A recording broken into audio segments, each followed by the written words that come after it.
তা কি বলবো, মানে আমি অনেক দিন থেকে চিন্তা করছিলাম মায়াপুর যাবো মায়াপুর যাবো মায়াপুর যাবো। গেলাম, ওরে বাবারে, মায়াপুর এই পারে নবদ্বীপ থেকে টোটাল 10 টাকা করে নিল। 10 টাকা করে নেওয়ার পরে গেলাম আমি, ওখানে নামিয়ে দিল।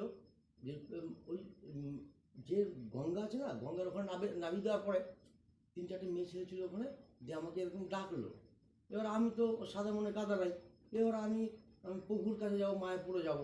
দিয়ে ওখানে গিয়ে দেখি মানে ওরা ডাকলো, আমি গেছি। যাওয়ার পরে বলছে যাবে নাকি যাবে নাকি। আমি বলছি, যাবো তো, মায়াপুর যাবো তো। বলছে মায়াপুর যাবে, ঠিক আছে। পয়সা আছে পকেটে? পয়সা আমার কাছে 1,500 টাকার মতো আছে, আমি মায়াপুর ঘুরতে এসেছি, 1,500 টাকাই আছে। বলবি না তো পল্টু কাউকে, বললে কিন্তু আমার পাড়ায় কিন্তু আমার বদনাম হয়ে যাবে। দিয়ে তারপরে কি করলো, বলবি না তো ভাই? আচ্ছা ঠিক আছে, বলবি না তো, বলবি না কিন্তু, হাসবি না, বলবি না। দিয়ে তারপরে এখন আমাকে বললো ঠিক আছে চলো, মায়াপুর ঘুরেই দেখাবে। আমি বললাম তাহলে এরা গাইড। ও বা একজন গেছে আমার সাথে, আমি বললাম গাইড। দিয়ে সেই একটা হোটেল আছে, ওখানে আমাকে বললো এখানে দাঁড়াও, পয়সা দাও।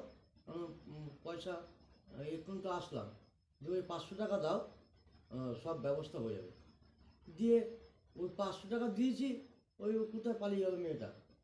আর ওই পালিয়ে গেল। দিয়ে পালিয়ে যাওয়ার পরে কিছুক্ষণ পরে আবার আসলো। আমি বসেই আছি 10 মিনিট। আসার পরে আমাকে বলছে কি চলো সব ঠিক হয়ে গেছে। ও বাবা, মন্দিরে না আমাকে হোটেলে নিয়ে গেছে, হোটেলে।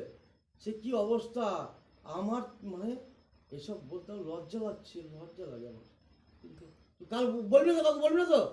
বলবো না, ঠিক আছে, বলবি না তো, জোরে বল।